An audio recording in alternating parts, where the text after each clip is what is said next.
The problem is I'm Tim Terwilliger. I got a big personality.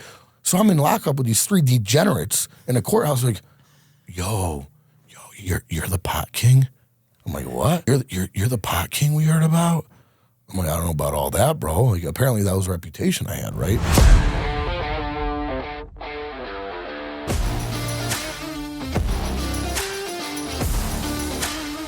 Welcome back to the Locked In with Ian Bick podcast. I have an exciting episode for you today. We have Tim Terwilliger from Connecticut, also known as Big Twig. We find out how he became a pot king in Connecticut and got out of the game before things got too deep. And we also find out how he was able to turn it all around and create a successful business for himself. I want to give a huge thanks to our new sponsor, Cheech & Chong's Cruise Chews, for supporting Locked In. Go to trycruisechews.com/lockedin for 30% off. That's trycruisechews.com/lockedin for 30% off. Now sit back, relax, and get ready to lock in with Big Twig. Tim, thank you so much. Yeah. Shout out to Demon's Row for connecting us. Yeah. And big thanks to you for bringing all these supplements and gifts. Yeah. You brought us a ton. You brought us merch. This is your own merch from your store? So couple shirts. You got to pay homage, man. You're having us on the show. So you could hang that on the wall. You could wear it. You can give it to whoever. I'm going to do both. Yeah. I don't know if you saw The Office, but I have this wall I'm putting together of everything. Yeah, memorabilia. So I got you a variety of different supplement or different energy drinks. And then this is the coolest gift right here. Let's see if I can pick this up. That's only a fraction. This is so cool. Yeah. You know what this reminds me of? The TikTok shop where you see all the different energy drinks. You get to try one of each. Well, not even one of each. There's a fraction of what we have. But yeah, try some of those. And this is so cool. And this is at you. So you have a supplement store. Yeah. So Sup Life Storage, you could see it on my shirt here. I own that. I started that just from all my years in the fitness industry and supplement industry. And it's a retail supplement store that we're growing and we're now franchising. And I figure, what could a guy like Ian use? And I figured energy, drinks, and focus. So I brought you some energy drinks. I brought you 2 focus supplements. One of them is very strong. That's in these bottles here. Yeah, and then I brought you a case of liquid death water because who doesn't like liquid death? You know? And we were just talking about how every podcast studio carries liquid death. Yeah. But it's pricey. It's definitely expensive. I'll get you direct pricing. If you ever want it, let me know, and I'll have them ship it right to your studio. Wait, you get direct pricing for liquid death? Yeah, because we have distributors we deal with, so I'll get it direct. I'll connect you with my guy. Energy Focus and so those are focus supplements. So the Addermine is ridiculously strong at the 2 capsule serving size. I'll give you 1 capsule. You'll feel really good. The Victory's a little less intense, but again, if you want to just jam out with focus and work, that's instead of an Adderall or something. It's I've never done Adderall before. Me neither, and I don't want to. I've never done drugs other than anabolics, but yeah, those will help you big time for focus. So let me ask you something about energy drinks because I've been going down this rabbit hole. Sure. What are the actual health effects and what's different than another one Celsius promotes that they're a certain way compared to others? What's the truth behind that? Yeah, so energy drinks is you're buying into a brand, right? So for example, you take Ghost, you have really cool packaging, flavors. They do a lot of these co-branding with Swedish Fish and Sour Patch Kids. They get a lot of licensing, so you're more or less buying into that. I hate to say this, but at the end of the day, it's kind of the same thing with a different label and a different taste, right? Now, supplements are a little different, but when it comes to energy drinks, you can't really reinvent the wheel 100 different times. So it's more or less finding something as far as how much carbonation is in there and what best suits, your taste buds and kind of sticking with that. I branch out. I there's an Oxy shred in there. Those are pretty good. Only 185 milligrams of caffeine. Now, they will have different levels of caffeine. You have 100, 200, 300. I like the Oxy shred just because it's only 185, but there's also some dicaffeine malate. So when you have caffeine anhydrous, which is the caffeine that hits you all at once.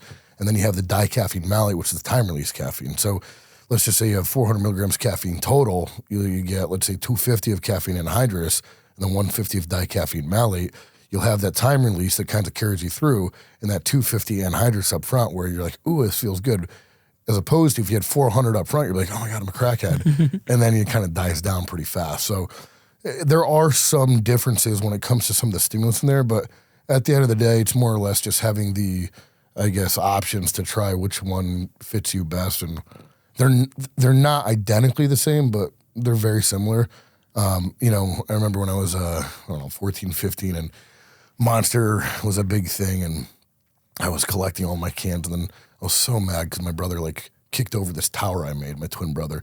But my mom was like, oh, my God, you're going to die. The energy drinks are going to kill you. Well, they take the substrata data that the news plugs in, and you get, you know, I don't know, a kid that drinks an entire case, right? What's going to happen? Your heart's going to probably explode. So this is like the negative side of energy drinks, or, you know, energy supplements in that aspect is they take the substrata where, you know, a soldier in Iraq took 7 scoops of Jack 3D that had an ingredient, 1,3-DMA, 1,3-dimethylamylamine, and all of a sudden it's so bad for you. It's not. He made a poor decision, right? So anyways, yeah, they're not going to kill you as long as you have them in moderation, and they can be very beneficial for your focus and you know, what you're trying to do and accomplish. But if you don't want to drink, I brought you the focus pills. So if you drink one a day, you're good. You're good. So is it when they say these health warnings and whatnot, are they talking about the people that are drinking multiple in a day, or? I mean, you also have to consider the source. Who's saying this? If we look at the you know, the person who's in charge of health for the United States, what do they look like? Same with Great Britain and all this stuff. Nothing against overweight or morbidly obese people, but like, I'm not going to take health advice from you. If you're the standard of what health is, then we need to redefine what health means, right? So we first have to look at what they're using for criteria as far as what's healthy. These are the same people that, you know, shut down our schools for a year because of COVID, right? Where we can all see now that you treat it like the flu. That's from the CDC. And these kids that were out of school is their safe place. Some of them were in very abusive homes. And that's where they went. And they had these mandatory reporters. Now all of a sudden you don't have that. And they're locked up with the same people they're trying to get away from, the abusers. So again, what is health? How do we define that? And when you look at the standards set for health by these people, I digress. I'm going to look at health a little differently than you. But yeah, I don't think it's everything when it comes to anything, alcohol, you know, I've never had a sip of alcohol in my entire life, but when it comes to anything, it's everything in moderation, right? So same thing with energy drinks. Just don't be, not you, but just don't be an idiot when you consume and you'll be good. Yeah, I mean, like, look at Celsius. All these celebrities are drinking it. They're major sponsors. Right. If it's that bad for you, I don't think they would actually all be drinking. Like, if people are dying, are there any known cases of people dying from an energy drink? I mean, again, substrat, less than 0.0001% maybe. Show me data that's actually compelling and I'll stop drinking it. Same with aspartame and artificial dyes and shit. Show me actual data this stuff causes cancer and I'll buy into it. But until then, I'm good. I'm going to keep living my life accordingly. Now, last question on energy drinks, the crash feeling after, like, because I've been trying, like, I was doing 1 Celsius a day and then I stopped and I've been doing coffee. And when I do the coffee, the black coffee, I don't have that feeling of like crash and grogginess like midday. Sure. So coffee has just one stimulant, caffeine. It's from the coffee bean. So you're not going to get all these other stimulants that's paired with the caffeine or vitamins that's paired with the caffeine to make, you know, as a cohesive unit, work a little more effectively for your CNS, your central nervous system. That being said, no matter what, when it comes to your central nervous system, what goes up eventually has to come down. How and when it comes down depends on what ingredients you pair with it. So when I've formulated pre-workouts for different companies that I worked with or my own in the past, I would put in theobromine. Theobromine is not a CNS stimulant. It's a different type of stimulant where, you know, as you're coming down, that theobromine at 150 milligrams prevents that crash. So these kids, and I was one of these kids, you know, once, and I feel so old saying that. I'll be 34 in April. But these kids now, they want to get all jacked up on pre-workout. And I was that kid at one point. But again, what goes up comes down. You feel like crap the rest of the day. So now I'm like that mediocre, maybe a little high stimulant, but nothing crazy. And I always make sure that when I'm looking at a pre-workout, I have something in there that's not a CNS stimulant to kind of bring me down and even me out so I don't crash. Yeah, like C4 used to make me crash. There's a couple other of those pre-workouts like that. We used to smuggle in pre-workout into prison too. Really? Yeah, that's awesome. Instead of, yo, let me get a scoop of coffee, it's like, yo, let me get a scoop of your pre-workout. Yeah, that's awesome. It was so funny. That's awesome. So you live in Connecticut now. You have your shops in Connecticut. Did you grow up always in Connecticut? Yeah, I grew up, born and raised in New Hartford as a Sticks. We were a typical American family growing up. I have a twin brother and an older brother, and then I have a half brother and 2 half sisters. My dad was married twice before my mom. Married to my mom for, 36, 37 years now, but grew up, we had 10 acres, quads, dirt bikes, four-wheeling, paintball, guns. Typical American family, American dream growing up in New Hartford, Connecticut.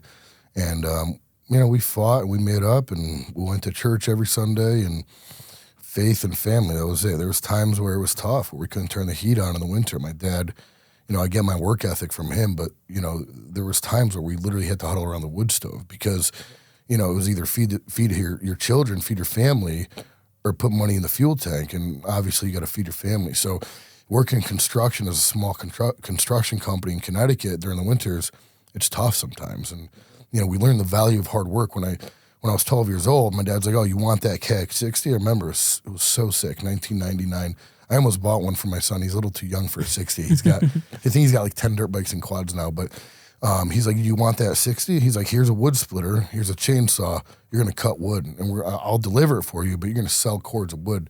And I did. I earned it. It was $1,200, and I learned the value of hard work from a very young age, That's awesome. Yeah, so. How would people describe you if we had like one of your closest friends from back then? Crazy. No, I'm not. I'm not crazy. I got a big heart. I think if you were to ask me the biggest and best thing about me, but also it's a double-edged sword. Also, the worst thing about me is my heart. I care about the bum on the street. I don't. Those who know me know my heart, and those who don't know me know my heart. There's videos of me on YouTube going to New York City on Christmas Eve instead of spending with my family. I worked at Natural Body Inc. in Queens, 2012 and 13, and we had like 500 expired protein bars, just expired, but we couldn't sell them. And I took the train, I think it's the J train, never got on the J train. Supposedly that's a bad train. Actually, that's a different story. I'll tell you in a second. But I got on the train and I loaded up 2 or 3 big duffel bags and I fed the homeless and I talked to them. And, there was a guy, this guy, David, he was, panhandling for money. And I stopped. He was right in the plaza of my store in Bristol. And I'm like, "What's your story?" Because I don't want to just give you $1. I want to know your story. Like, what's going on? How did you get here? I'm not going to judge you. I'm no better than you because we all have a story. I've been on the bottom and I worked my way back up. And, he was on drugs and lost his house, this, that, and the third. And he was a good dude. And, I raised money for him and we raised over $1,200 for him in a matter of a week. I brought him in the store. I was giving him a meal every day, cut his hair, kind of like a prison haircut, right in the back of the store. I could cut hair decent. But yeah, I cut his hair and we raised money for him. And he was a good dude. And, I prayed with him that first day. I stopped and prayed with him. And I told him I loved him. I hugged him. Like, you got to think, these people, like, when was the last time that they felt value, So when it comes to, like, who I am, like, I care about the homeless person on the street. I care about the squirrel in the street. I'm not like a tree hugger by any means, but I care about things and I care about people. And unfortunately, I've given that care to too many people who have taken that and used it against me. And it's taught me very valuable life lessons, and I'm thankful for them. I wouldn't change it. Yeah, I mean, I feel like you get to experience those things in life, but it's kind of like a test to see if it makes you change being that kind and being that given, because you don't want it to. There's always going to be those people that take advantage of you or whatnot, but you don't want it to change who you are ultimately. No, you just want to have your defenses up and your walls up. Like, I'm very hyper aware now. Like, I have certain signs that I can see right through a person. It's like, I'm telling you, my wife, she's a beauty. I've been with her for almost 8 years now. She played rugby for Team USA. She's sick. But she's the best mother and the best woman you could ever meet. But she's every single person that's crossed me, every person that's stolen money from me, she's always called it before it happened. And I'm like, you don't want to hear it because, like, they're holding your kids. They're in your house. They're sharing in your inner circle everything about your life. They know things about you that nobody else knows. And she called it every single time, and she was right. So now I have a new rule that if my wife says something about someone, I'm like, come on, I really don't want this to be true. She's saying it. It's like, man, now I really got to look into this, Mm-hmm. But yeah, it's definitely a learning lesson and a learning experience. But you learn and you become more hyper aware, and then you just kind of have your walls up now, Isn't it crazy how you get those vibes off of someone? Like, I think that's why people tell me all the time, like, I've had success on, like, social media because, like, I just have that vibe to me, like Yeah. just like this quirky, nerdy white kid. Yeah. But some people, like even just through a camera, they kind of give off like a bad vibe. Yeah, I mean, we have customers that, I mean, the way my store is set up in Bristol, well, in all the locations we have, but I'm in Bristol every day because I live in Burlington, but we have a bar environment. So it's basically like a bar for healthy people. You come in, you sit down, you get a pre-workout. They come in the store and they're welcome. We've created a safe space and a place for people to feel welcome. And that's what we want. But unfortunately, again, it's double-sided. You know, at a bar environment, you're kind of a therapist. So we do get a lot poured on us. And sometimes, I won't go into it, but sometimes it doesn't pan out well, you know? But yeah, it's the nature of people. You could start reading these people, even if you don't have these, you know, super intimate relationships or conversations with people. You can kind of just pick up when you've gone through the ringer. I got in trouble for selling drugs. I could spot a drug dealer a mile away. Like, that dude's selling drugs. How do you know? Because it takes one to know one, right? I can tell you from a mile away what that dude is and what he's doing. And it's the same thing with good people and bad people. Like, it's just, you can pick up on it, you know? I'm really excited to talk to you guys today about our sponsor for this episode. We're sponsored by Cheech and Chong. Yeah, that Cheech and Chong. And they're 100% legal THC gummies, Cruise Chews. 20 years ago, the DEA broke down his door and Tommy Chong went to prison for selling glass bongs. Now he and his longtime partner Cheech are the biggest names in legal THC edibles. That's right, Tommy Chong found himself in the same shoes many of those who listened to the show have been in, including myself, and I'm so excited to be partnered with them so that our listeners can enjoy their products just as much as I do. We've entered a new era where Cruise Chews THC gummies are legal, so you can get them shipped directly to your door in every state except Idaho.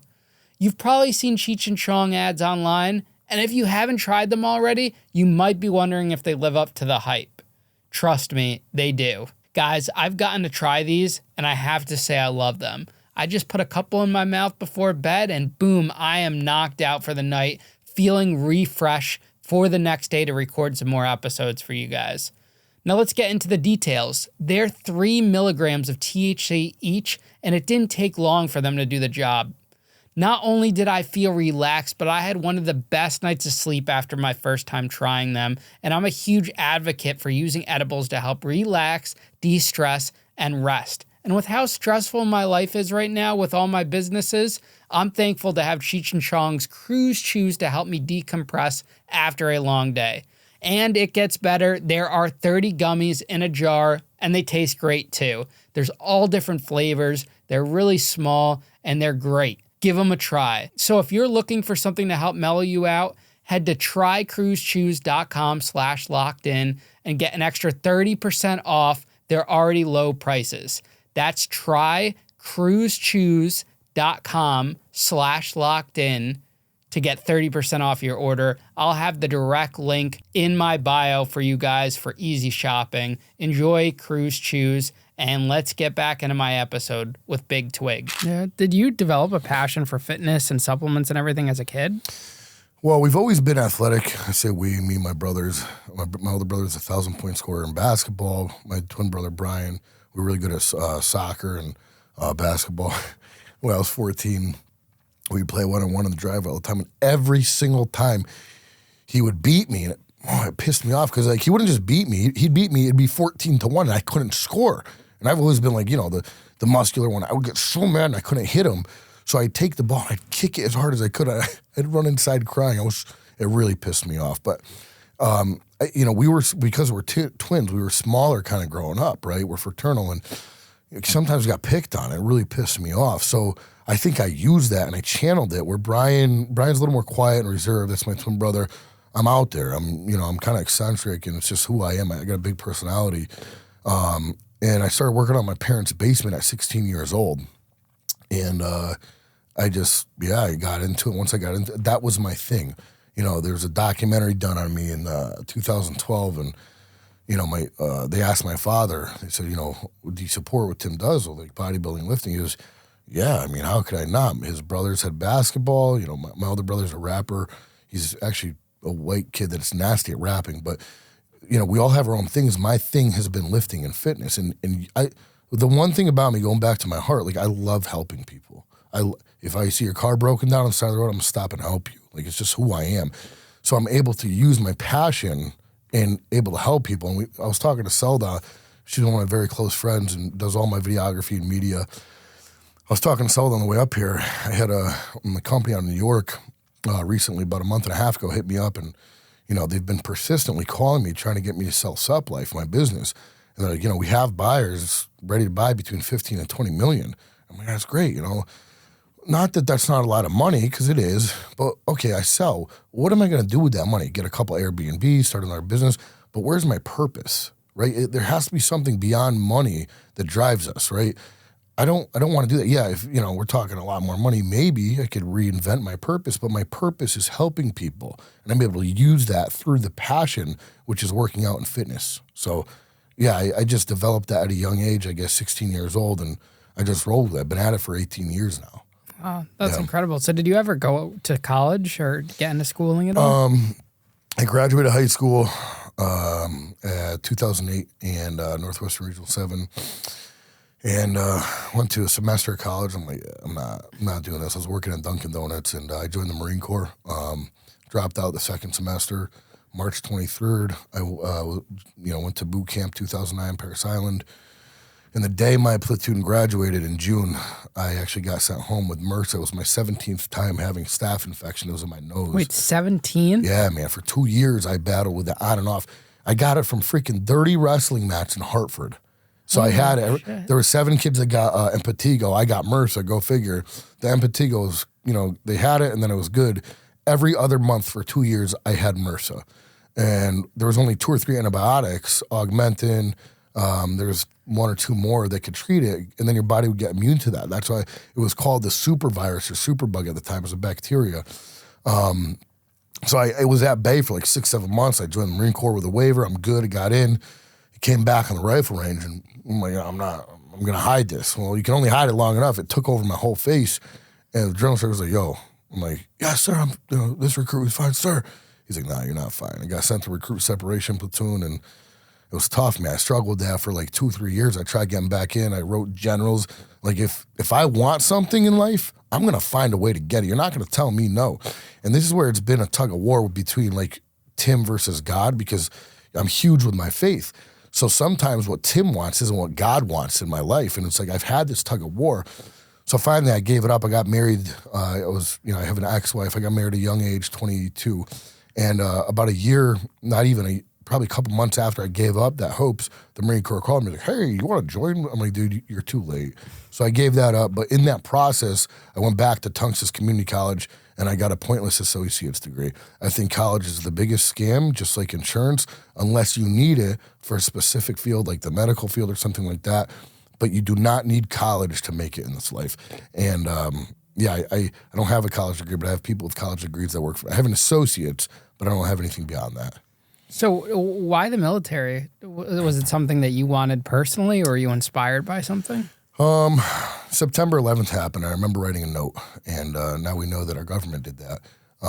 But at that time, I was super patriotic, and our government used our patriotism against us. It's kind of funny how that works, but super patriotic. And I wrote a note about when I turn 18, I'm going to join and fight and kill the bad guys. And I want to go kick doors in and kill everybody, right? That was what I wanted to do. And, I'm glad that it didn't pan out for me, because Kyle Carpenter, he's a Purple Heart recipient, he was in the squad bay above mine when I was in boot camp.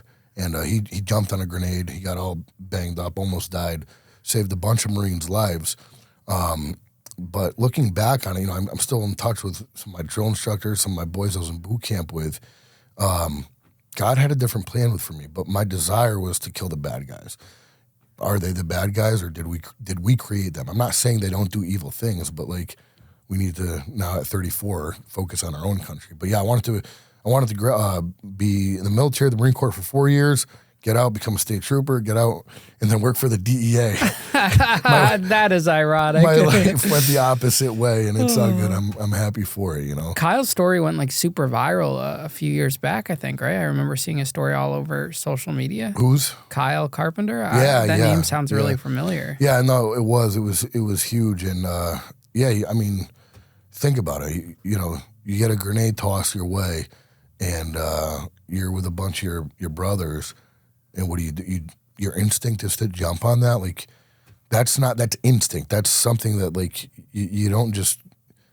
It's love, man. Yeah, it's crazy. But yeah, he lived, and he's a G, man. That's the definition of a G right there, Yeah, absolutely. Yeah. So when you got back and after you got released from the military, what were you doing? Or were you feeling like kind of lost? Yeah, for sure. I didn't know what my purpose was in life, But I started working, and I did what I knew how to do. I started working 3 jobs. I was working with intellectually disabled people, became an assistant manager at a group home in Torrington. I've always helped. I'm actually a guardian for somebody with intellectual disabilities. Just for those who don't know, intellectual disability is the PR word for mental retardation. I'm not saying that obviously in a negative way, but just so people understand. I've always, like, when I was in 2nd grade, I would go to Oak Hill where the kids who had, intellectual disabilities were, and I would volunteer and help. And, like, I've always had a heart for the helpless, right? So I had a job working there. I was bouncing at Sin City, which was absolutely insane. I was also working for, carpentry company. So I was working 3 jobs nonstop. And then at that point, I got an opportunity. I started filming with working out and bodybuilding, and I got an opportunity to get a job in New York for, supplements at a supplement store. And I went there and I moved there, and it was awesome. I kind of just took off in my supplement career there. I was there for about 2 years. I got married in that time I lived in John Gotti's neighborhood, New Howard, not Old Howard, but my landlord, he was a made man. He was really funny story. I didn't know he was a made man because there's like less than 1,000, but the cops don't even go into Howard Beach, right? It's John Gotti's neighborhood. So the Tuesday, I moved in there on like a Friday. The next Tuesday, I hear like some noises at night. I'm like, I don't know, what is that? It's just New York, right? What is that? So I see my landlord, I'm not going to say his name, the next day, and come to find out, he had a 2006 Banshee with no, like, there's never been, it was the last year they made Banshees apparently, and there was 3 guys who, like, broke into the back, and New York's different. His house was on a bay, so, like, there's house, and, like, fences only separated in small yards. So apparently they broke in, they got this Banshee, and they threw it over fences, and, like, I'm like, oh, that's crazy. So within 2 days, one of the guys disappeared. Another guy, he moved, I think, to California, never to be seen again. And then another guy, his house coincidentally burned down that week. So, but yeah, that was a cool experience living there and just kind of seeing what that life was like. And then from there, I moved to Georgia, did some manufacturing for supplements. From Georgia, I went to Florida, and then I got sick of making other people money. And I moved back home married with 4 wiener dogs. I'm a big wiener dog guy. Wait, like the actual little wiener dogs? Oh, yeah. I had 9 at one point. You don't look like a wiener dog type of guy. Well, they say like the big guys have small dogs. And like, dude, I had 9 wiener dogs at one point. Like, I'm that guy. I only have 2 now, but yeah, it's crazy.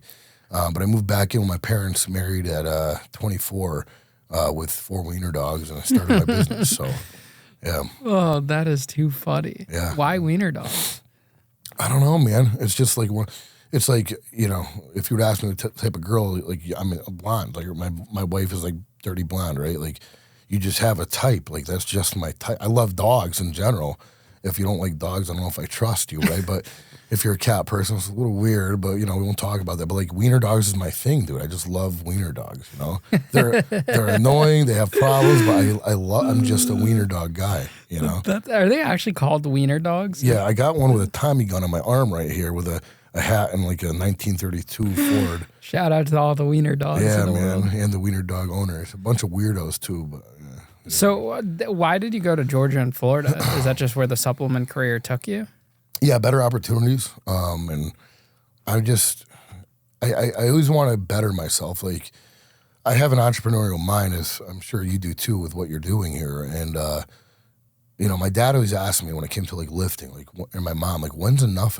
Like, when it comes to lifting. And I don't have an answer. Like, I don't know when I'm going to stop. When God tells me to, and I get an injury that prevents me to, or I'm going to keep going until I can't. And it's the same with business. Like, I don't think I'll reach a point where I'm like, okay, I made it. Like, no matter what's in my bank account, no matter where I'm at, like, I think what drives me is the pursuit of creating something better than what I already have. Not that I'm not grateful and thankful for what I have and where I'm at, but like it stimulates me to do more and be better and create bigger opportunities for the people I care about and jobs. And, the goal and the reason why, which isn't, it's a valid reason, I don't care, but the reason why I got into selling weed when I did was to pay my parents' mortgage off. They were 9 months behind on their mortgage. And I'm not putting this on them, but like I vowed to myself at 18 years old, it was tough times sometimes. And like, no matter what, I'm going to take care of mom and dad.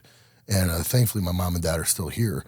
And their mortgage isn't paid off, but like, that's my next financial goal is to take care of them. But it's just that drive to continue to do better, to build something good for my kids, my wife, and my family. I want to, offer my brothers a job. I want to offer the ones I care about and I love a job and just build something great together. And I think that's what stimulates me. So moving to Georgia, moving to Florida, it was just the next step in, a better opportunity for me, if that makes sense. Yeah. Is the supplement industry lucrative or back then or now, or what's it like? So if I remember the statistics, in 2016, it was worth, I think in the billions, I don't think trillions. I think it was like $67 billion, and they expected it to be double that in 2020.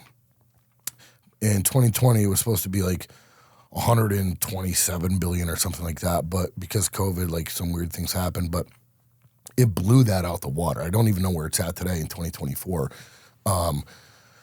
When I was 16, we didn't, we had some protein powder and that was it. But like, it's a fad now. I mean, we have TikTok and social media and Instagram. It's a fad to work out. So like, I think it's a really good fad. Like these kids could be doing things that are way worse than that. I think it's great.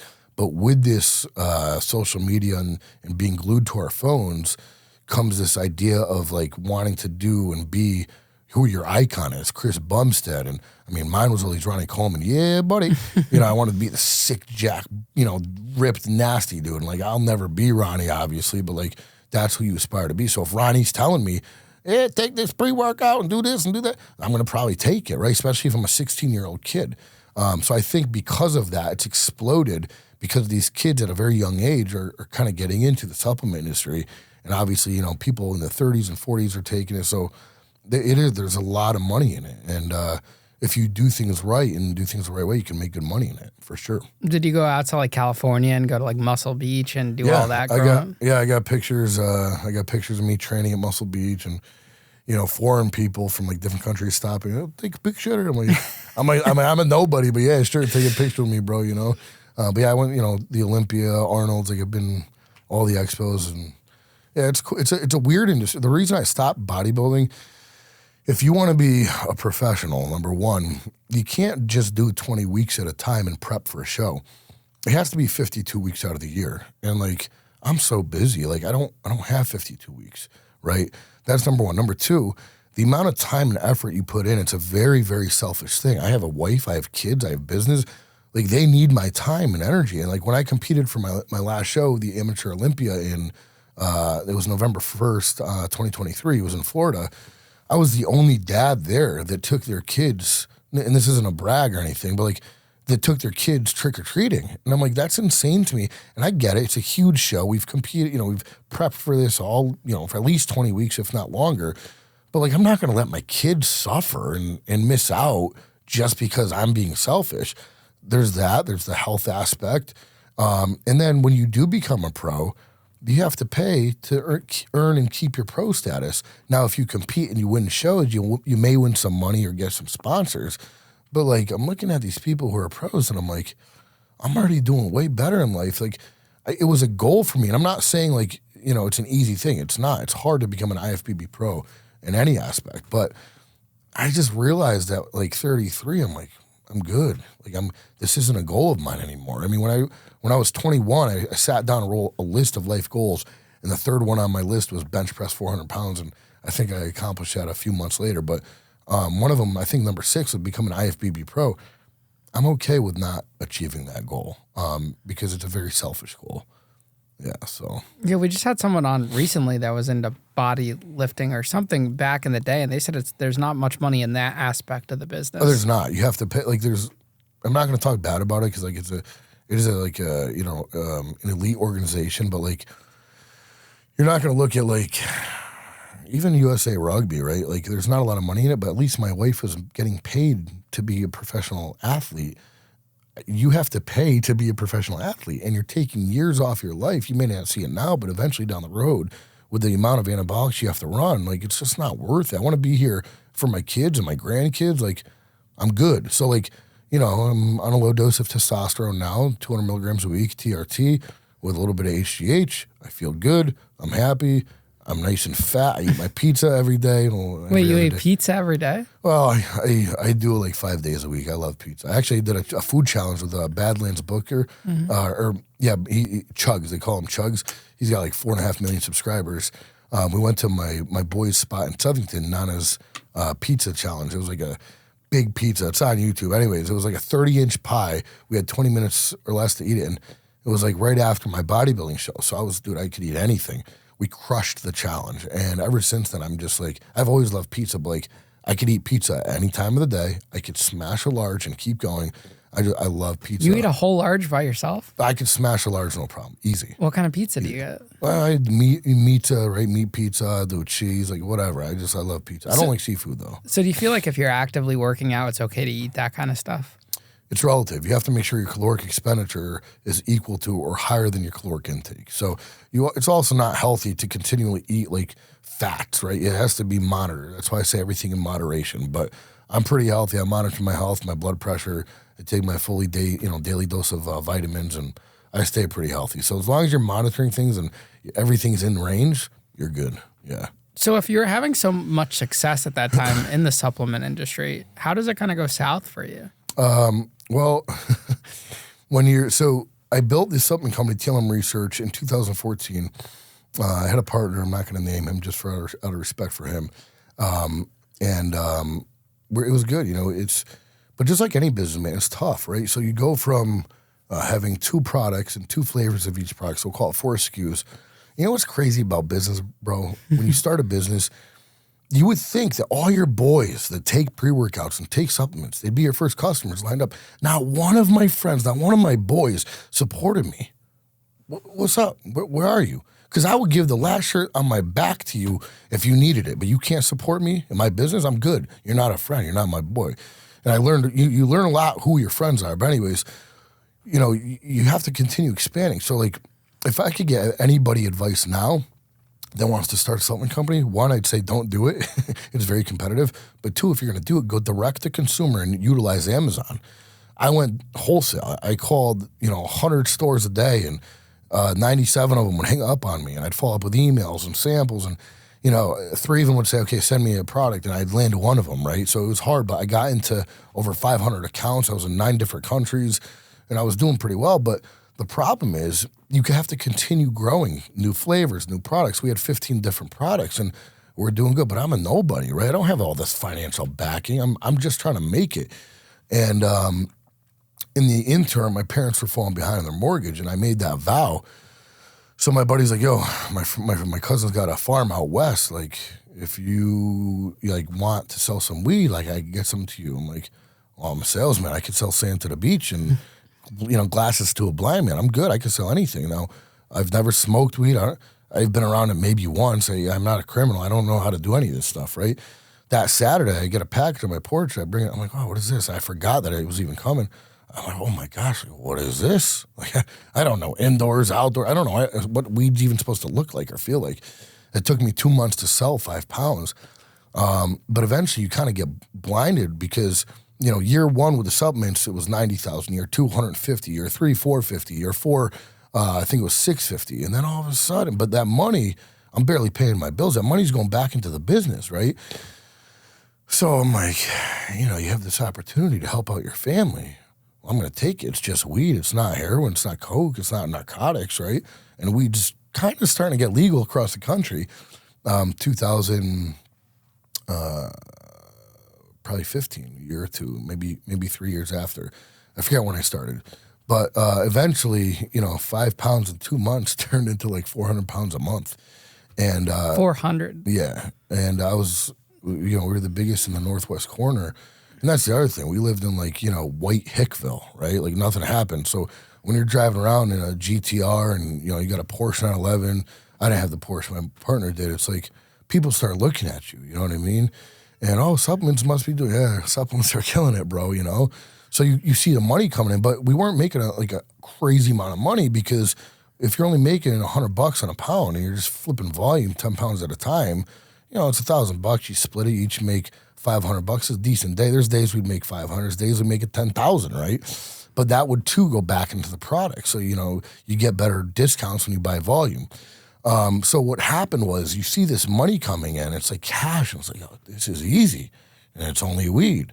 So then what do you get into? Edibles and cartridges and, you know, all this stuff. So I think the reason why the supplement company stayed stagnant at that point is because, like, man, we built this thing. But, like, this is, like, instant money. I'm taking care of my parents' bills. I'm taking care of my bills. And it's not killing anybody, right? So, yeah, it's just the supplements. When I had my supplement company, that company was great. We built that. I still have pride in it and what I did with that. But you just kind of get blinded by the instant cash in your face. Do you think if you put your energy into the supplement company rather than the pot business and stayed on a little longer, it would have actually found success? Yeah, I know a lot of people in the supplement. I know a lot of people in every industry, and I'm pretty well respected. I don't say that in like an arrogant way. If you talk to people like in the supplement industry in any aspect, like my name is pretty good. So I know the right connections. Yeah, eventually, but it's tough when you don't have, like, if you had $1 million, like there's a company, Redcon One, Aaron Singerman has it. Aaron and PJ were partners for Blackstone Labs. They were killing it, making, $30-40 million a year, killing it with profits. And PJ just got out of prison. They were doing fraud and they were mislabeling some of their products. So, excuse me, anyways.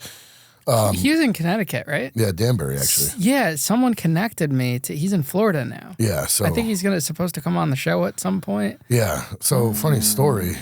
He was in the feds. Yeah, me and my ex-wife, we were manufacturing for them a company called Fight Farm, and it was a pro-hormone company. And we came across, when I say manufacturing, it was a room the size of this room we're in with an unfinished basement. We're a CGMP, good manufacturing process and compliant company. No, we're not. We're freaking making this stuff in a dude's basement. And, we found this sheet, and on one side of the sheet is what's supposed to be going in there, and on the other side of the sheet was what's actually going in there. I'm like, oh my God, I'm an ethical person, right? I'm like, oh no. I'm like, we got to call PJ and tell him. So I call him. He's like, yeah. He's like, well, why don't we get everything to Florida? Like, move all this, the stuff to Florida. I'm like, okay, PJ. So I drove to Florida. I moved to Florida. And then I drove back 9 hours to Georgia. I was living in Georgia. I'm like, so what are we doing? He's like, let's not tell anybody.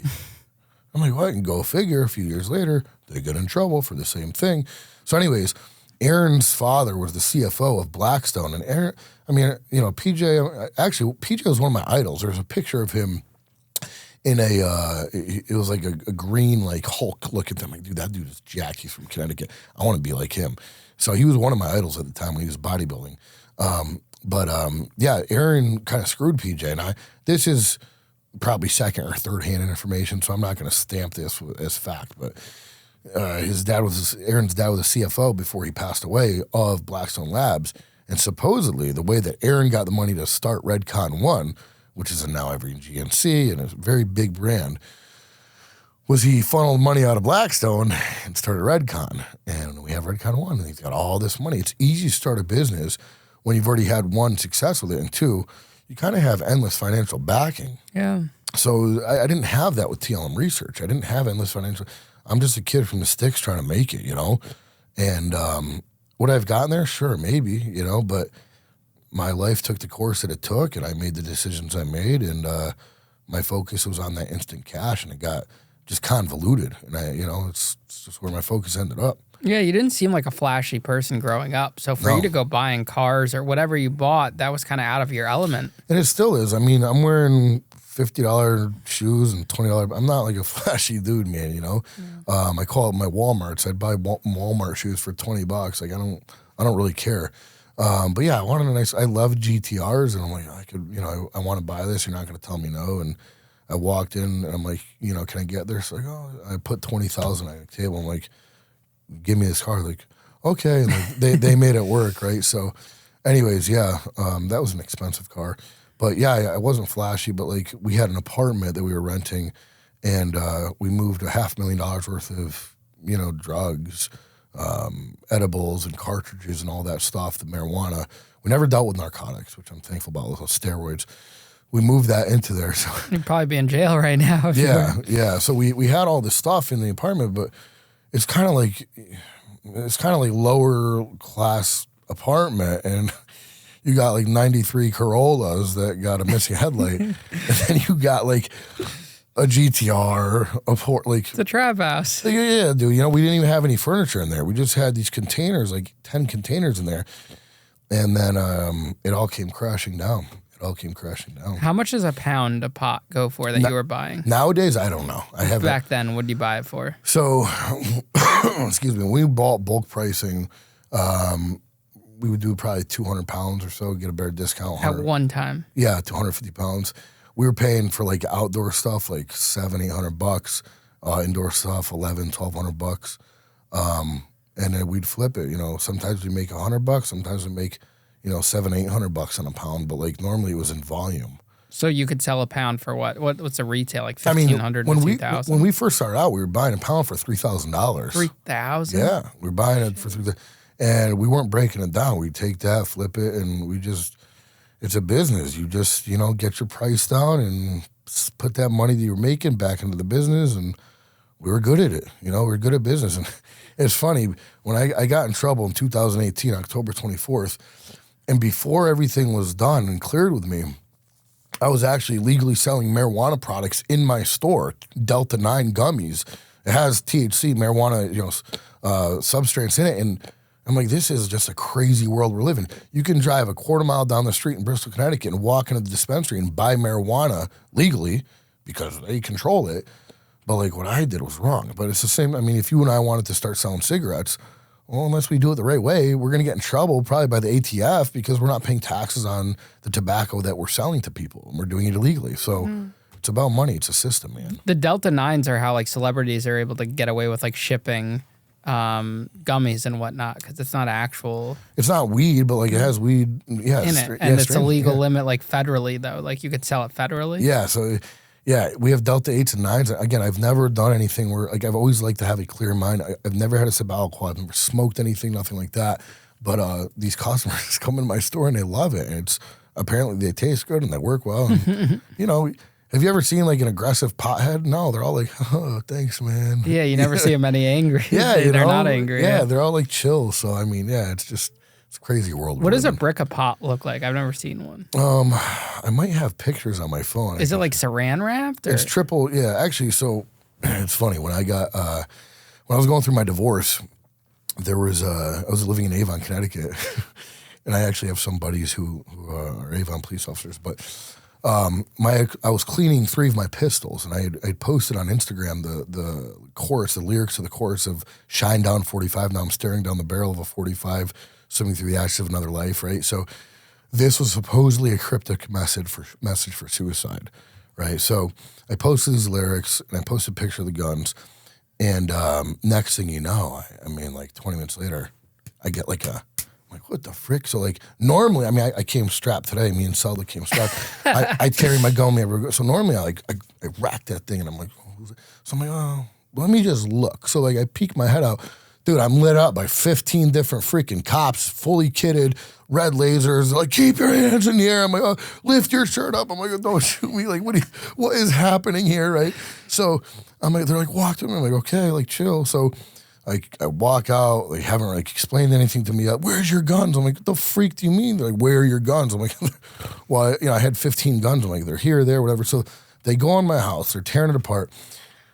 These guys, normally the pot comes in vacuum sealed bags, and they're like triple vacuum sealed, so you can't smell them. Now dogs can still pick up on it, but like humans won't be able to smell that. And they normally come in clear bags. So I needed a quick fill-in. So I got it from someone else, and they were black. So I'm inside. They're like, well, show us where your guns are. So, but don't touch anything. I'm like, all right. So I'm like, oh my God. I just realized that day I had picked up 10 pounds and I was keeping it in my closet. And my ex-wife knew it. And I cheated on her. I did her dirty. So I get it. Hell hath no fury like a woman scorned. I get it. even though she was eating from it, but whatever. So I'm like, oh no, like shoot, she knew I had weed in here today, right? So I'm like, oh shoot, they're gonna find it. But then I remembered I got rid of 8 pounds that day. So I'm like, well, at least I only have 2 pounds. So I'm like, here it comes. Like, there's 2 pounds in my closet. they opened the closet door. They picked the pound up. I'm like, I'm screwed. And they moved it. They picked the other one up, moved it, and then they put it back and shut the door. I'm like, are you that dumb? Like, you just picked up 2 pounds of weed, and because it was in black vacuum sealed bags. So it feels like popcorn, hard and compressed, but it's maybe a foot long, 2-3 inches wide. Well, don't some like clothes and T-shirts come in like vacuum sealed kind of black bags or whatever when they ship it to you? Right. So then I had an AK-47 and a 12 gauge in my trunk of my BMW, and they're like, well, we're missing these 2 guns. I'm like, oh. Wait, you could legally register an AK-47? Well, it was a Mac 90. I converted to an AK. So and that's legal? Not anymore, it's not, because Connecticut's a communist state. But back then it was legal? It was legal. I legally possessed all my firearms. So they're like, where are these last 2 guns? And I looked at this dude. He's all tatted up. He's a big boy. I don't know his name. I'm like, bro, I'm going to be honest with you. I'm like, before you go in my trunk, they're in my trunk. I got a box of like 40 steroids in there. He's like, well, we're not here for that. I'm like, all right. So he went in there, he grabbed the 2 guns, he picked up the box, looked at it, put it back in it, and shot it. I'm like, he's a real one for that. Like, so anyways, they're like, you're going to go talk to somebody. I'm like, what do you mean? They're like, you're going to go talk? I'm like, what? Well, no, I'm not. The ambulance is here. I'm like, yeah, I'm good. They're like, look, you can go on your own or you can go. And I'm like, relax, just stop. Like, I'll. So I went and talked to like 4 doctors till like 4 a.m, and they're all like, are you going to kill yourself? And I'm like, no, like, I'm good. I'm Gucci. Like, I don't want to kill myself. And anyways, I was released that morning. I don't know if it was before then or after then. I think it was before then, though. I was actually living in my car for like 2 or 3 weeks in the Target parking lot in Torrington, and I had my Glock 19 in my door, and I had that in my mouth a few nights. I was very dark, and like I was in a dark place. Like I felt like there was no hope, and I'm very thankful I didn't actually act on that. But during that time specifically, I was not. That was the only time I was ever like suicidal. I haven't been since. I was never before, but I especially wasn't during that time. But I understand, like, you have to go through, because mental health is a real thing, and you never know what somebody's going through. And I think that's why when I see people, everybody's broken. You don't know somebody's story, But yeah, that happened. They took my guns away for a year. I got them back a year later. I never got in trouble for marijuana or anything then. And in 2018, it all came crashing down. Wait, they could just confiscate your guns for a year? Yeah, kind of crazy, right? Legally own them. Oh yeah, we're going to take them just in case. But it's because it's surrounding mental health and stability. Right, but I was talking to one of my buddies this past week about it, and he's like, bro, he's like, you were released? I'm like, yeah. He's like, so you weren't committed? I'm like, no. He's like, then they had your guns illegally for a year. I'm like, what am I going to do, fight it? I'm like, I got them back, But yeah, but they don't take it away from these wackos. Oh, it's insane, that dude. have guns. Yeah, well, you know what? On that, if guns are bad and they kill people, which I'm not saying they don't, we should make guns illegal, but we should also make drugs illegal, because if that's the mindset and theory behind it, if we make drugs illegal, people will stop using them and buying them and selling them. And if we make murder illegal, people will stop killing people, right? Oh, wait, it doesn't work. We need to find new legislation. But it's not about that. You got to love our lawmakers. Anyways, that's a different rabbit hole we won't go down today. So 2018, what happens? Yeah, so Justin hired him to renovate my parents' house. I got some money, so I want to put some money in their house and make their family room nice and this, that, and the other. He did a decent job. He messed up some taping on the ceiling, but I came home one day and I was renting a house, but instead of paying for rent and my parents' mortgage, I'm like, let me just move back in. They got a 3,500 square foot house. I'm going to move in and just kind of save some money. So he was renovating, and I come in, and I had a cash drawer with like 80 grand in it. And I come in, and he was the only one home that day. And he was one of my boys. I mean, he's kind of a scumbag, but he's like one of my boys, like not like one of my inner circles, but like, he had respect for me, right? But he did it. I come home, and I see these dusty footprints walking up to my cash drawer, and I was particular. And I see my drawer pulled out this much. I'm like, dude, there's no way. I call my mom, call my dad, I call my brothers. I'm like, yo, did any of you go in my room? No. So I count, dude, I'm missing $4 grand. There's no way. There's no way this rat took $4 grand from me, bro. So I call him, I'm like, yo, you coming to work tomorrow? Yeah. So he comes up the sidewalk. My older brother's there, and he's like kind of there with me because he knows I'm gonna kill this kid. This is how a good con man works. I'm not talking about somebody who's convicted of a crime. I'm talking about a con man. I start pressing him. I'm like, pick up your shoe. I'm like, that's the same shoe print. Blah, blah. So he's like, and he starts making me feel bad that I'm accusing him of stealing. I'm like, geez, maybe I'm wrong. Like, maybe he didn't steal. Like, how dare you? And blah, blah, blah. I'm like, yo, man, I'm a scumbag. I'm accusing this dude for stealing from me. He didn't steal from me. So then I'm like, oh, you know what, Justin, I'm sorry, bro. And he's like, I'm not working today. I'm like, oh, I wouldn't either. I'm sorry, bro. Like, here's my heart, right? So I'm like, he leaves. I'm like, Ma, something doesn't seem right. So I call Home Depot because I had given my credit card a couple times. I'm like, yo, can I give her some receipts? Not only did this dude overcharge me and take cash and cards and buy himself about $1,200 worth of tools on my dime and tell me it was a certain price, he also stole the money. Oh, that's a no-no. So he's working in Berlin. My cousin Jeremy's working for him. I called Jeremy. I'm like, Jer, where you at? He's like, oh, we're in Berlin. I'm like, you with Justin? He's like, yeah, why, what's up? I'm like, yo, don't say nothing. I'm coming to see you. Send me the address. Now, Jeremy was already locked up. Supposedly, I don't know the truth behind this. He had put an AK in his girlfriend's mouth at the time, who was a stripper. I don't think that's true, but I'm going to claim his innocence on that. He's like, Timmy, what's wrong? I'm like, stay over there. He's like, what's wrong? Stay over there. So I pulled up in my GTR, and I'm like, what's up? He's like, what's up, bro? I grabbed him, I cracked him right in the head with my forehead, and I picked him up, dude, and I got on top of him. I beat the absolute brakes off of him. He's like, oh, sorry. He's in a fetal position crying. Mr. Gangster tatted up on his head and his neck. You know, he says the N-word is a white guy, you know, oh, this and that. I'm beating the brakes off him. My cousin's like, Timmy, please. Oh, don't touch me. He's like, Timmy, please stop. And I'm like, man, I can't breathe right now. This dude runs to a neighbor's yard, calls the police. I'm like, all right, whatever, I'll take a lick. I've never been in trouble before. And, next thing I know, the police come, and they go in my trunk, which I thought was weird, Berlin PD. I had 3 bottles of steroids and $833 in my bag, gym bag. So I'm like, yeah, just so you know, like, my cousin's freaking out. He's like, Timmy, I'm on probation. I'm like, Jerry, you're good. I got this. Like, you're good, bro. You had nothing to do with it. You were just here. So next thing you know, I get carted off to Berlin PD, and I'm locked up for 6 hours for an assault charge. What the frick? Something's not right here. Now, I've never been in trouble before, right? Except for a time I let a stink bomb off in high school. But that was Who hasn't? Yeah, right. It was a good time. So I'm like, what's going on here? 6 hours. I get hit with a $50,000 bond for an assault third. A misdemeanor, the smallest assault. I'm like, yo, what is happening here? Tim, come with me. I'm like, all right. Come in, sit down. I'm in some big meeting room with a big long table you see on like a movie. Hey, what's up, Tim? My name is Brian Marino. I'm like, okay. I'm Sergeant something.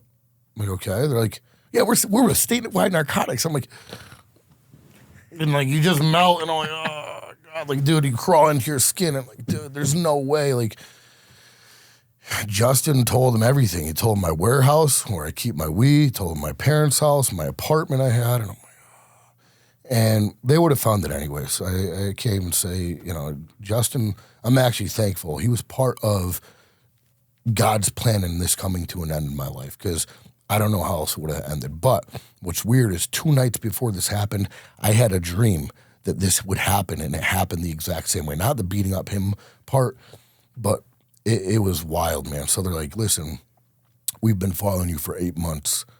I'm like, okay. And I know, don't talk to the cops. Like, don't talk to the cops.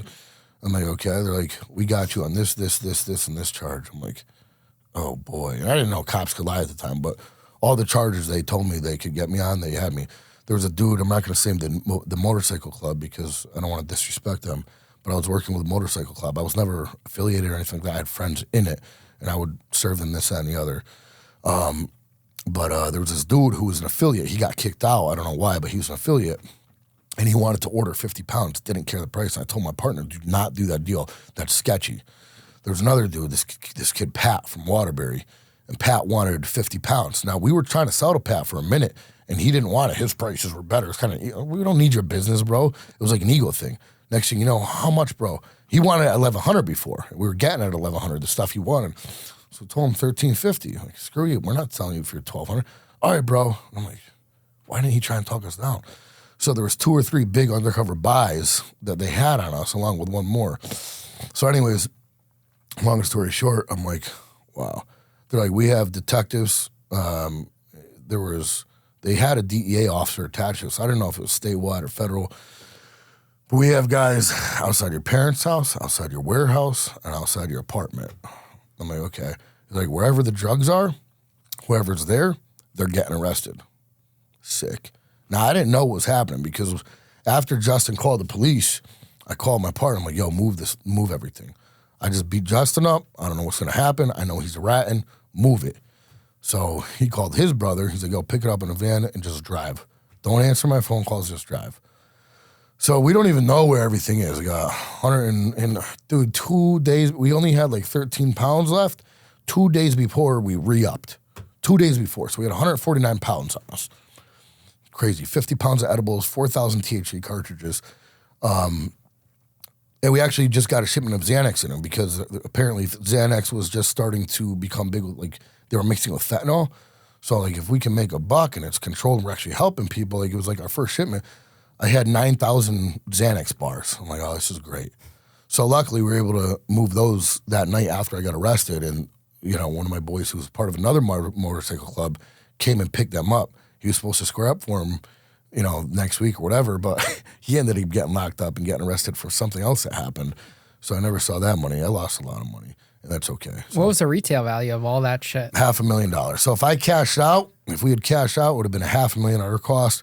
If we did it another 1 or 2 months, it would have been $1.2 million. My plan was to retire in May, cash out, pay my parents' house off the $200,000, and do something, put my family on. Says every drug dealer in America before they get caught.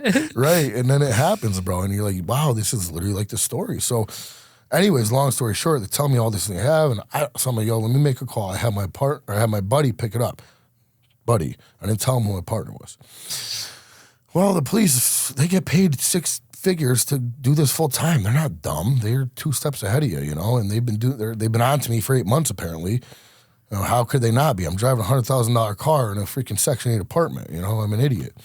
So long story short, I'm like, yeah, I'll take you to my warehouse, 170 Main Street, New Hartford.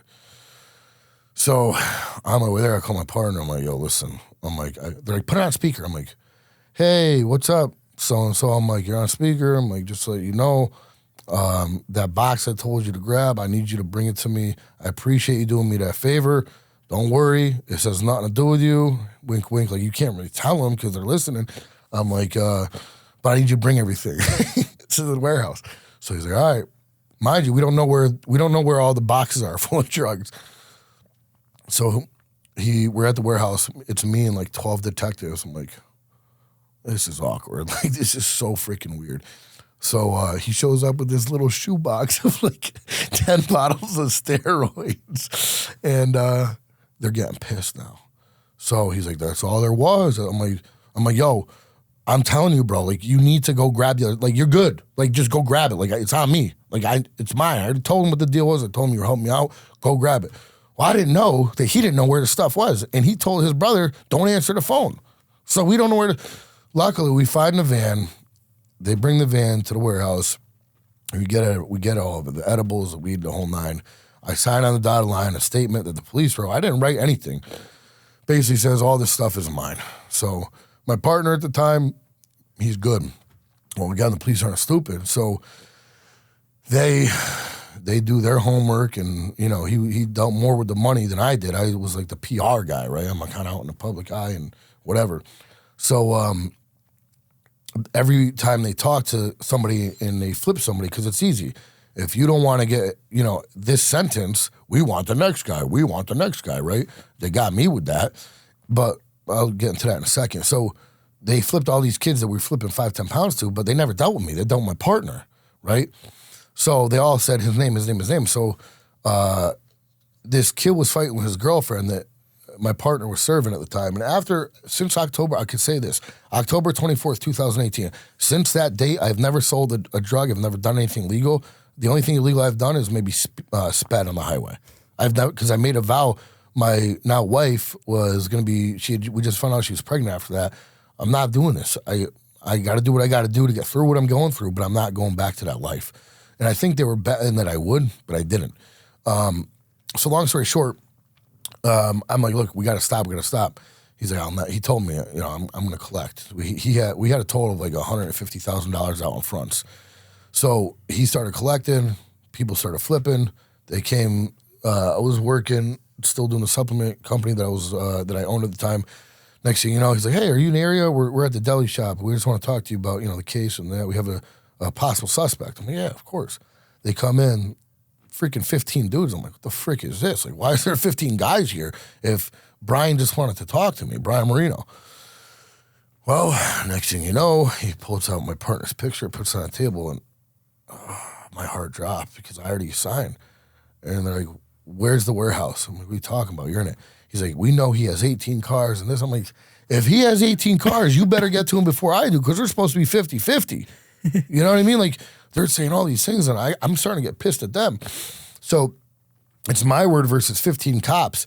And somehow that was twisted in me saying, yes, he was my partner. And they somehow wrote that down. I never said that. I never ratted at him once.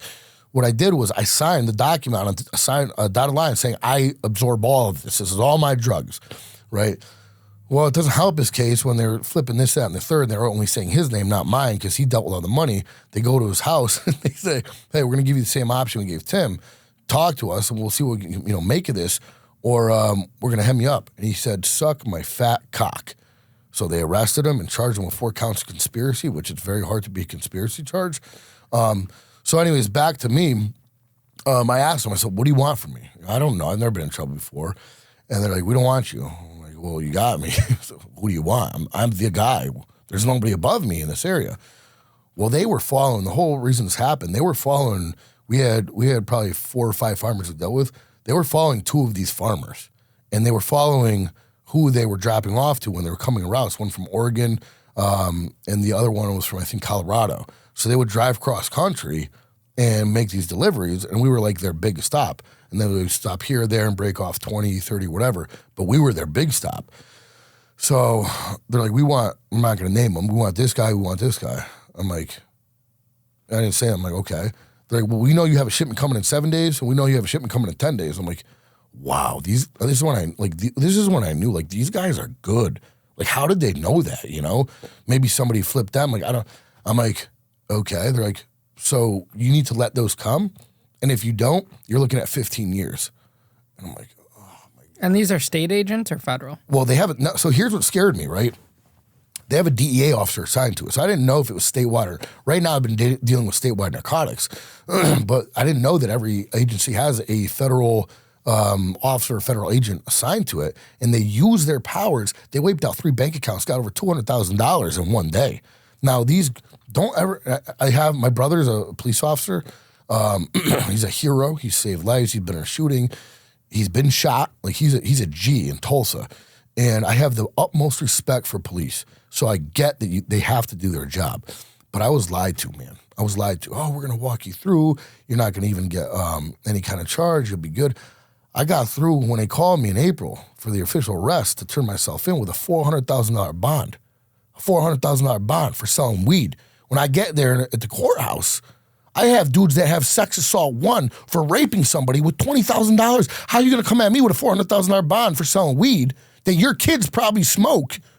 And actually, I'm not even going to get into it. Your kids smoke, and this kid's getting this dude's getting a $20,000 bond. But the problem is, I'm Tim Terwilliger. I got a big personality. So I'm in lockup with these 3 degenerates in a courthouse like, yo, you're the pot king? I'm like, what? The pot king? You're the pot king we heard about?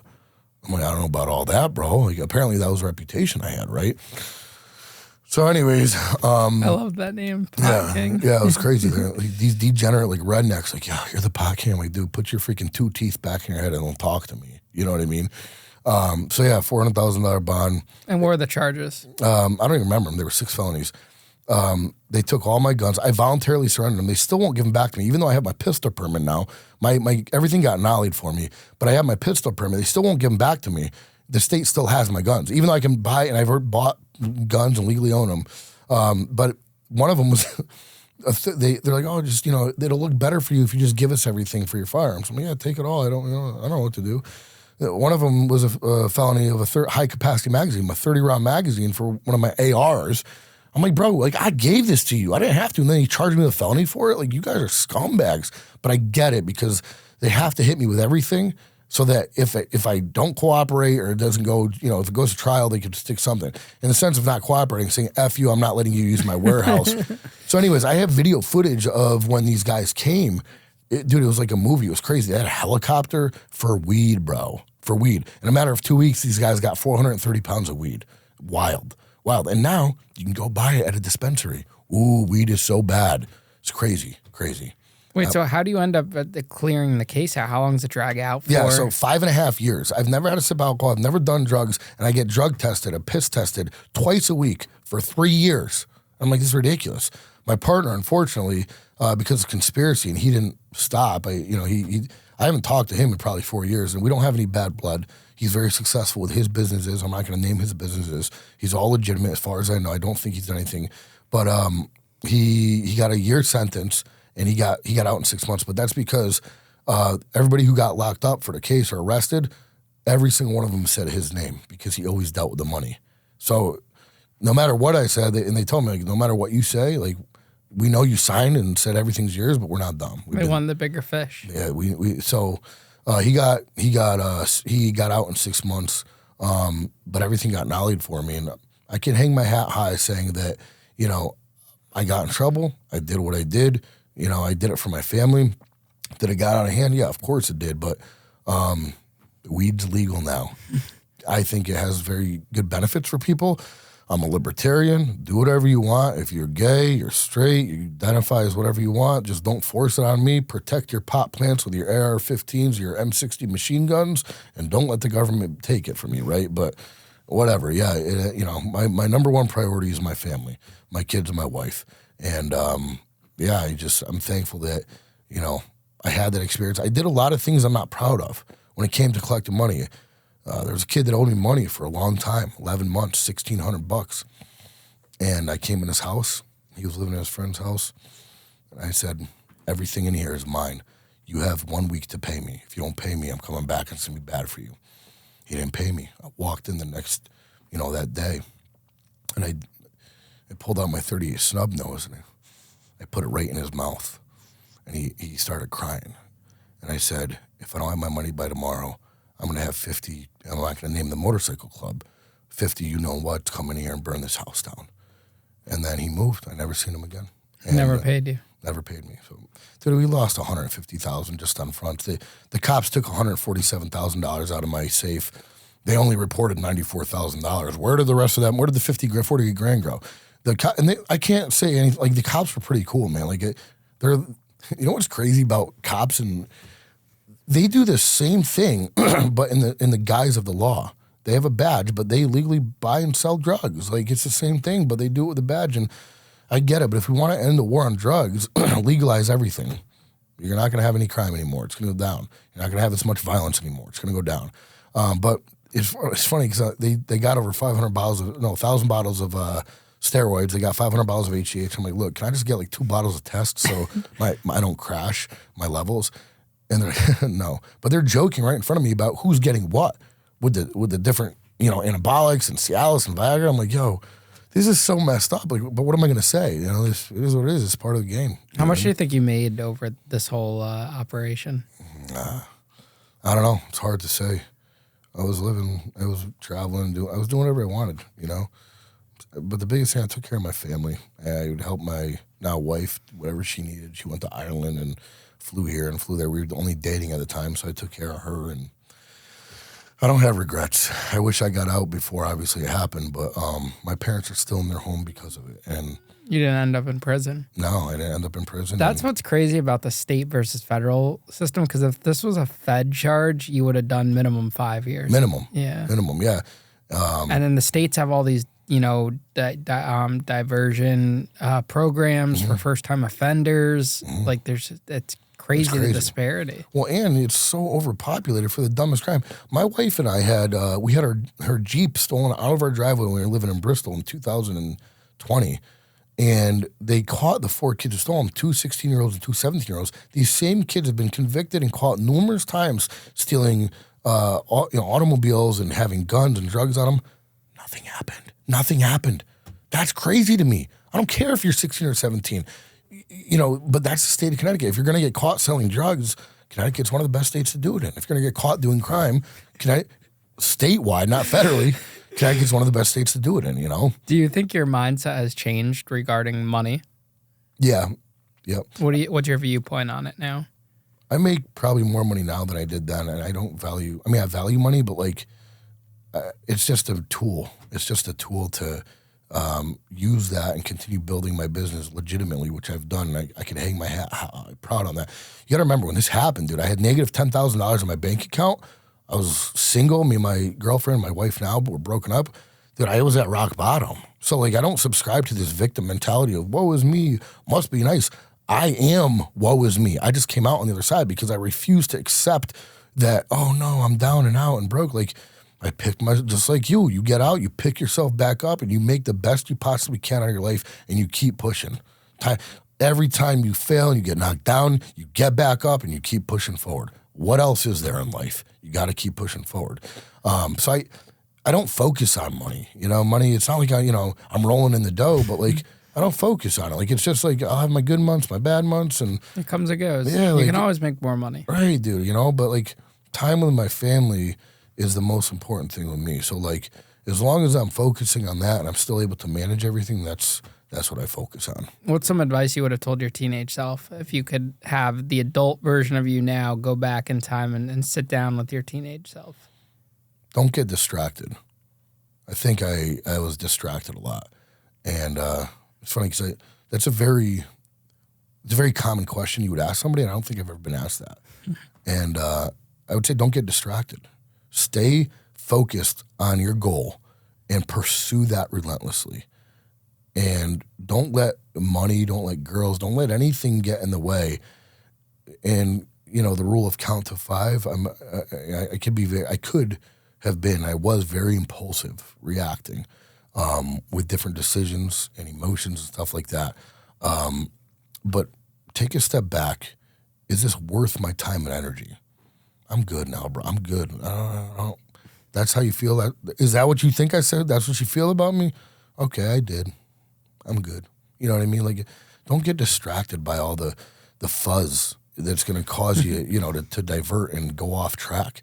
Stay focused on what's important, what your passion is, what you love. Stay focused on that, pursue it relentlessly, and stay grounded in your foundation.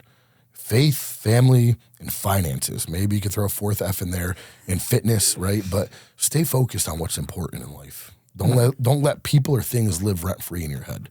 Well said. Well, Tim, thank you so much for coming on the show today. It was a pleasure meeting you and talking to you, and thank you for all the gifts. It's very thoughtful of you, and I appreciate it. Yeah, man, I appreciate it. If you're ever in Bristol or Wethersfield or Hamden, you always have a home at Sup Life. If you ever want to come work out or shoot guns or get muddy with ATVs. I can't shoot guns. Oh, yeah. Sorry. No shooting guns. I'll do everything else. Yeah, muddy ATV and whatever, man. You're always welcome. You're always, treat you like family. So definitely. Thank you, man. Yeah, appreciate it. Thank you.